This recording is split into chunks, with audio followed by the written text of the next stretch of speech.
Hello, how is everyone doing? We're continuing our playlist on Facets of Cunning, learning psychopathy, narcissism, Machiavellianism. Today we're going over mask wearing, power talk. Previously on this channel we've talked about mask wearing, and how people wear masks depending on where they are.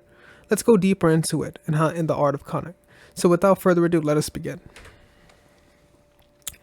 There are those who will say, you should just be yourself. This is terrible advice. Far better advice is this. Wear the mask that day, and the moment require. For the most part, everyone is wearing a mask. Everyone is concealing their true identity. Now, I'm not saying they're being fraudulent of their identity. What I'm saying is they're being fraudulent to their true persona and how they truly feel, so they can either adapt to normative behavior or simply just be part of the herd, right? We'll get in deeper context to this as well. What charms one person may offend another, and vice versa. For the sake of charming people, mask wearing will be necessary. So in order to, in the art of cunning, we have other videos on this channel as well where we go over charm as well. Charm, persuasion as well. Those go hand in hand. When it comes to persuasion and it comes to charm, it's essential you have a mask on. A diligent mask that shows that you're non-judgmental and that you like them, right? This is the perspective and bias you want to give out, especially when it comes to charm, because charm is what you do to either get something out of someone or favors something you want or anything of that nature. Charm is necessary. The probability that who you actually are, your natural personality without wearing a mask, will be considered charming by everyone is practically zero. So your true personality, the person you are under all those masks, the true persona, the actual person you are, the person you're not trying to be politically correct for, the possibility, the probability that you're charming when you're that person is probably zero. Right? When you're wearing these masks, you're more than likely trying to fit a narrative and trying to get something out of it, or particularly trying to be liked. So that is the main premise of mask wearing as well. It's essential to wear masks in order to fit in for normative behavior, receive favors, money favors, and things of that nature, to be liked, to move up hierarchically, to get a promotion, things of that nature. Wearing masks is essential in society. If you know a person who everyone considers likable, be skeptical of them. The probability they naturally have a personality that everyone finds likable is low. The probability that they are competent Machiavellian executor who have effectively wear a mask is very high. This is also nuanced. They could probably just be someone who we all know people that are people pleasers. We know people that are people pleasers. They like to please people, right? And these people end up getting used very much because that is just intuitive in human nature. They're just going to take what they can get. So the more you give, the more someone will take. This is just part of human nature as well. But with that being said, always be skeptical of people who are trying to fit a certain narrative or trying to be liked. It's either they're trying to fit a certain agenda, or like I just said, that they're probably people pleasers, which also can be a form of cunning as well. What is the reason for this, right? Why are they trying so hard to receive the approval and validation of others? They have to be having something outwards planned, maybe subconsciously. Straight talk is saying what you actually think. Power talk is not saying what you actually think, but rather saying what will be most tactically effective for the situation you are in. Now, closing your mouth during certain situations is essential. If you don't know what to say, or you don't know how to say it, or you don't know if this will receive a certain reaction, is essential. More than likely, you lose power by saying unnecessary things. In an interaction, the more you say, the more confidence you lose in what you're saying, because you're effectively you're validation seeking when you speak more, right? So it's essential when you're doing these kinds of things. Power talk is essential, especially in these moments of cunning. Those who use power talk filter their speech, self-censor, and outright say things they don't believe are true, all for the sake of tactical expediency. Needless to say, for the sake of succeeding in the game of power, your default mode of speech should be power talk. For the most part, straight talk is not going to be essential. Being straightforward with people, especially when we live in a society where ego is at the frame of everything, everyone is operating off their limbic system. Ego, feelings, that is what they're operating off of. For the game of power, it's essential that you not necessarily cater to the ego, but charm. Use charm to your advantage, especially if it's something you need or want. Favors, things of that nature. Money, etc. For the sake of charming people, or at the minimum, not outright offending them, you will need to maintain the pretense that you like them and think positively of them, even in reality, you despise them. So like we explained in the previous video, in our art of cunning, the facets of cunning for persuasion, we want to build this paternalistic kind of view. We want to show them that we're not going to judge them, and we not necessarily agree with everything, but we aren't disagreeing either, right? We're going to show them that we are approving and we are non-judgmental. When you give them this kind of bias, they will not only open up to you, you will be perceived as more likable as well. So for the sake of charming people, when everyone is operating off ego alone, you can't just outright say you're wrong, blase blase, because they're going to be offended by it, and they won't even take anything you say into recourse because they're offended emotionally. We can't base this off logic. Logic will not win in the art of charm. We have to use social cues and emotional manipulation in this essence.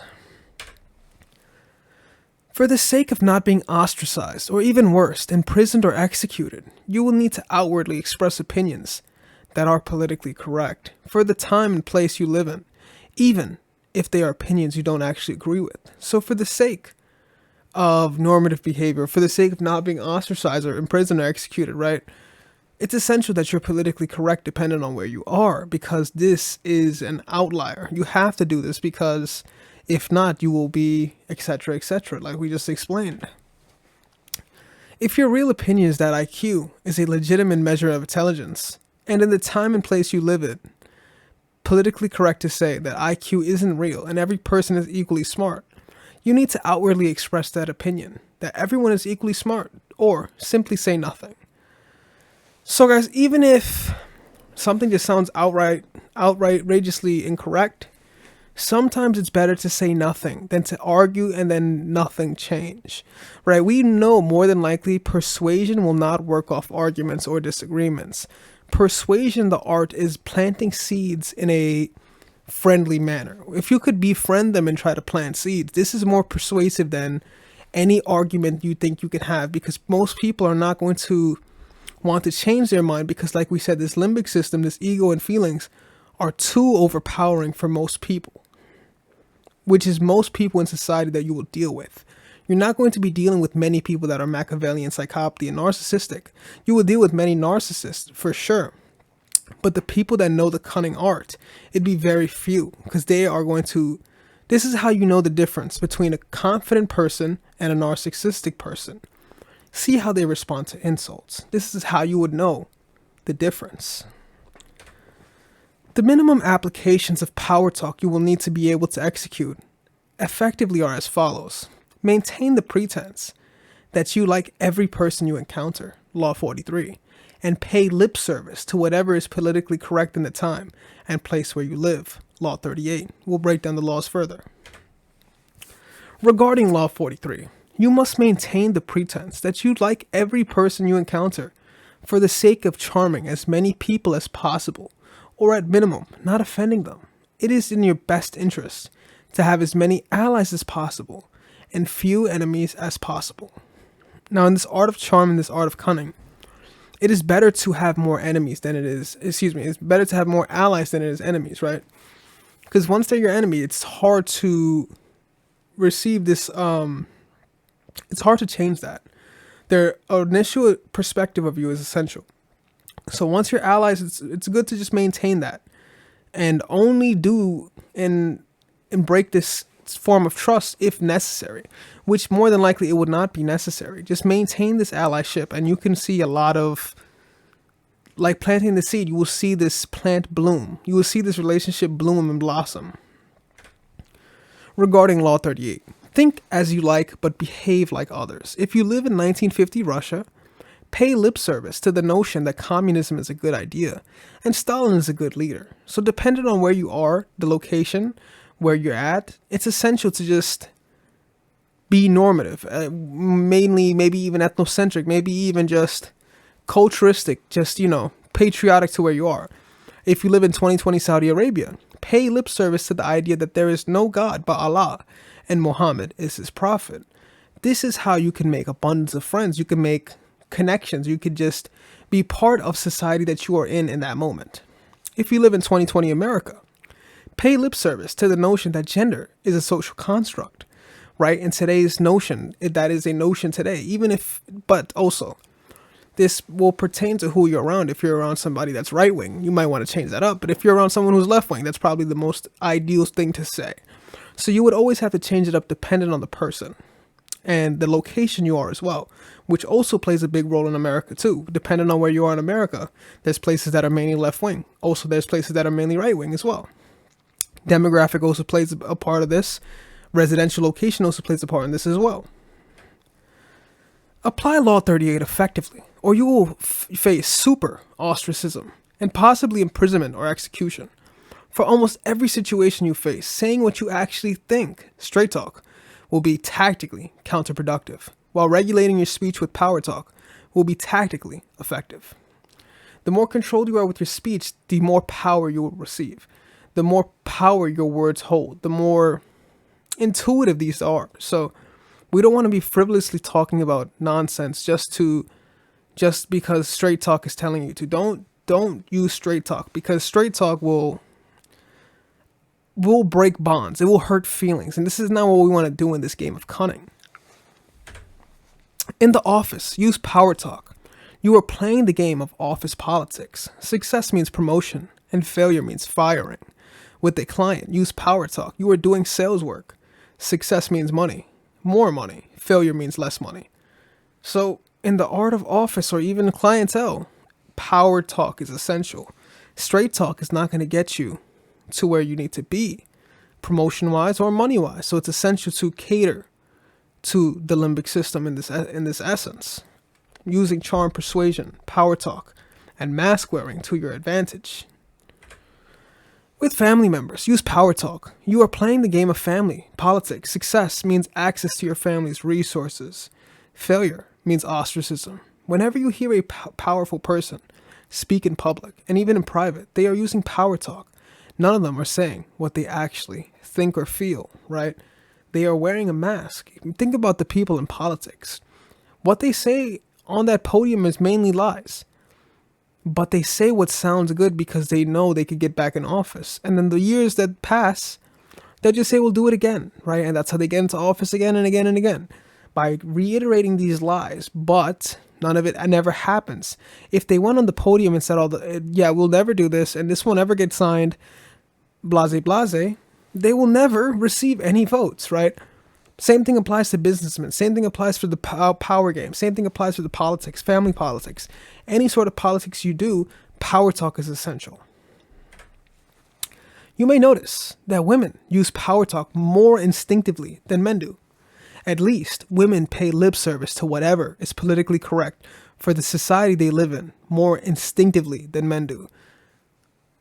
A lot of women are left-leaning naturally because they care about what society views them as. They care what society thinks. If the entire world became right-wing, any left-wing person would just more than likely become right-wing because this is normative behavior. Women become normative to what is around them, right? And autistic men seem to be almost entirely incapable of power talk.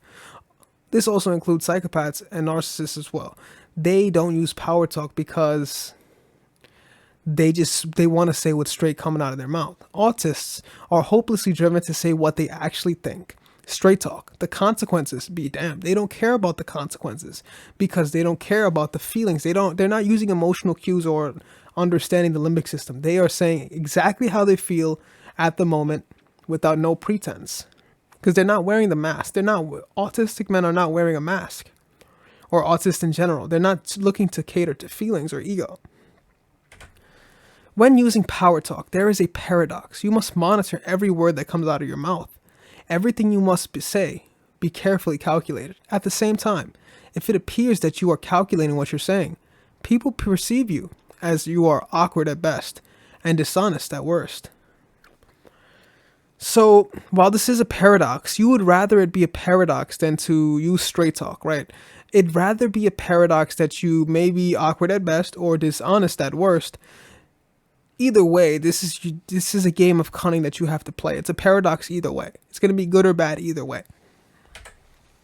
Your words must be inwardly calculated, while on the outside seem to flow naturally, with an ease that makes people perceive you are saying what you actually think. The more cold and detached you are to the situation, the more than likely people will believe you. You have to be calculated with what you say and actually believe these words, because the more you are, the more people will follow your lead. Give you promotions, give you what you want, favors, etc. This sounds like an impossible task. It would be if you speak 1 million sentences a day. However, if you speak only 100 sentences a day, it's very doable. Limit how much you talk, and regulating everything you say becomes a practical endeavor. So, like anything in this cosmos, anything in this world that humans do, practice makes perfect. Things you do in repetition become muscle memory. So the more you say something frequently, the more you remember it, and it will be coming out like butter. It will just be so easy to do. Therefore, power talk will teach you to say the correct things in the correct times. Power talk will teach you to say less than is needed. Power talk will teach you the mask to wear in the certain situation that you're in, with the certain set of individuals you are in, to appease them to get what you want. You don't have to closely monitor yourself all the time in every environment. Just in the venues where the stakes are high enough to matter, there is a significant of money to be made or lost in these situations. So, you don't have to always use power talk, just essential where and when you're using this power talk. With that being said, guys, this has been the Facets of Cunning, Mask Wearing and PowerTalk, fully explained. Feel free to like, share, and subscribe. Also leave a comment down below. Feel free to check us out on Patreon, Rumble, Twitter, Instagram, things of that nature. This has been your fallen angel, and I am out.